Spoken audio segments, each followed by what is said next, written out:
Shoreline. The map most well known for going to have to plant things, hand the quest in, and plant them again, and the large amounts of high quality loot in the health resort.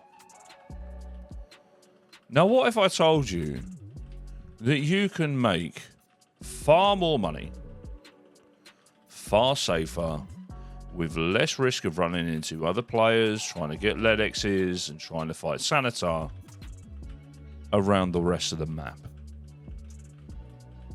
Because this map just isn't about resort. With the new expansion, there is an awful lot that you can do to make bang for your buck on Shoreline and Escape from Tarkov. Let's check it out.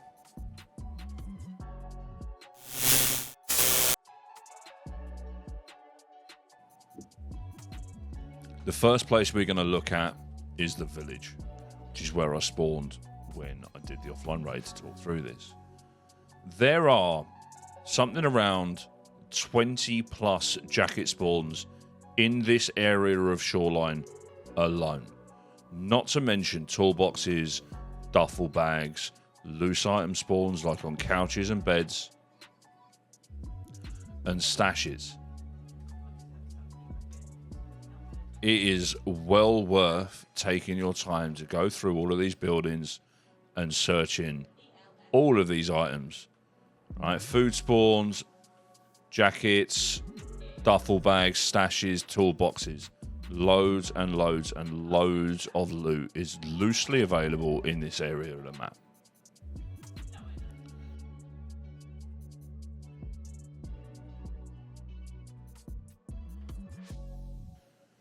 Now, on the main road, as you are coming down from the tank that is in the village, which is on the left here, next to these bins, a stash can spawn, and directly opposite in the concrete cylinders, another stash can spawn. There are also, and I'll leave the link to the map in the description. Now, it isn't updated with a new area, however, it is. There are a variety of other loot spawns. Check in the shops for loose tech items, drinks. Again, you can get duffel bags, and those tills are open. You do not need a key for them. Now, one of the best places to check, and it's always worth checking, is the White House I'm about to go into. Now, the reason that this White House is worth going into is because in the kitchen, either in the cardboard box or in the drawer next to it on top of the sink area, not only do you get 2 jackets as you go inside, but there is a tech spawn. I have found graphics cards in that drawer before. Well worth checking, and not a lot of people look at it. Next place we're going to look at is the Sunken Village. Again, you've got a variety of toolboxes, something like 10 toolboxes. In the mayor's house, you've got jackets, other loose loot spawns, and you have got a lot of stashes to be found as well. Now, again, with dynamic loot, sometimes they don't always spawn. You also have the priest's house, which is up on the hill. Now, you've got a couple of dead bodies in here. And again, they can spawn high-tier gold items, rigs, armor, etc. Well worth checking those out. And in the church, there is a toolbox, and I haven't seen any spawn in a while, and I don't know whether they've got rid of the spawn or not, but you used to be able to get high-tier items on the altar within the church, and a toolbox can spawn in there as well. In the house behind it, there can be a stash spawn. Now, bus stop. A little spicier as its proximity to resort, but you have got 2 sets of filing cabinets. You've got loose loot in all of these boxes, 2 jackets, a till, this poor dead scav as well, which can spawn loads of stuff, and loads of stuff can spawn on those shelves. You've also outside next to the tree got a stash. May well be worth picking these up.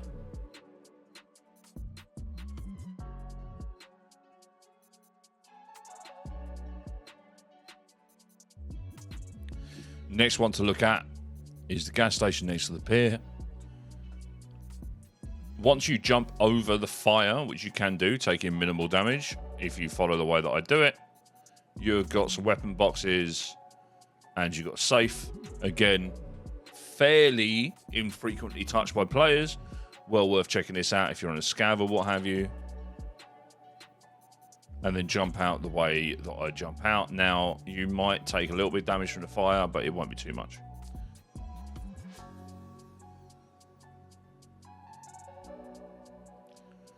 Onto the pier itself. Now, if you see on the right-hand side, the smoke is up, so you can go and extract a pier there.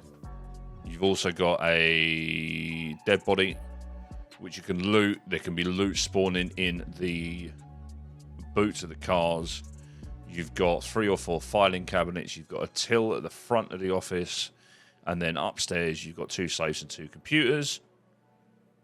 And in the little hut a little bit further back, you have also got some tills. And then we will move on to weather.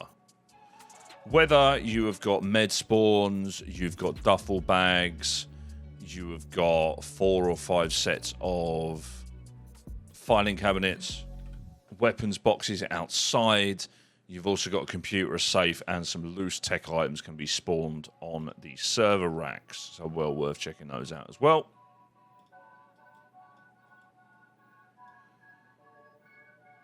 Now we move on to the hydroelectric power station. Now, this is probably one of the most underrated keys on this map, if not in the game. If you get the HEPS key, which is usually available on the flea for around 20,000 rubles, you also get it from completing a quest, and go into the power station and go up to the top floor. There's a locked room. Now, in that locked room, you have got a multitude of weapon spawns and weapons boxes. I have pulled the very expensive night vision goggles out of here. I've pulled slicks, loads of different stuff. It is well worth looting this and checking it out. Obviously, you've got some toolboxes, duffel bags, and jackets on the ground floor. However, the locked room up top is well worth getting.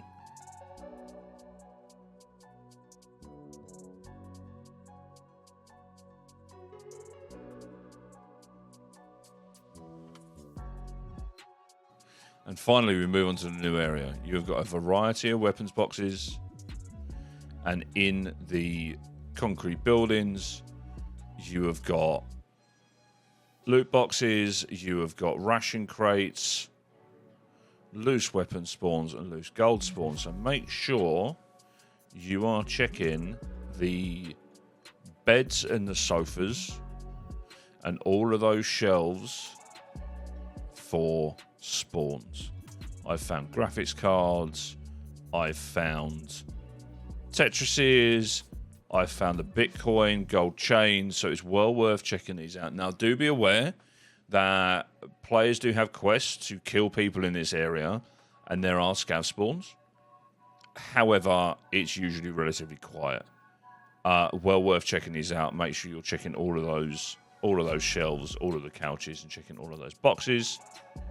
And the beautiful thing about it is it is right next to the car extract. So you can get over here if you get the right spawn, fill your bag, and then go and extract a car without having to deal with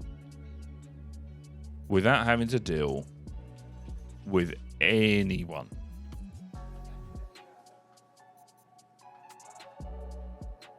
So yeah, I do hope that you find this video useful, and if you have made it to the end, I do really appreciate you sticking around.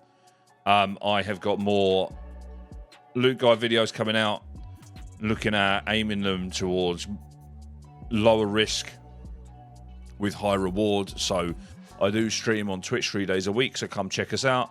Leave us a like, a comment, a subscribe. Come hang out. Let us know what you think of the video, and I will catch you in the next one.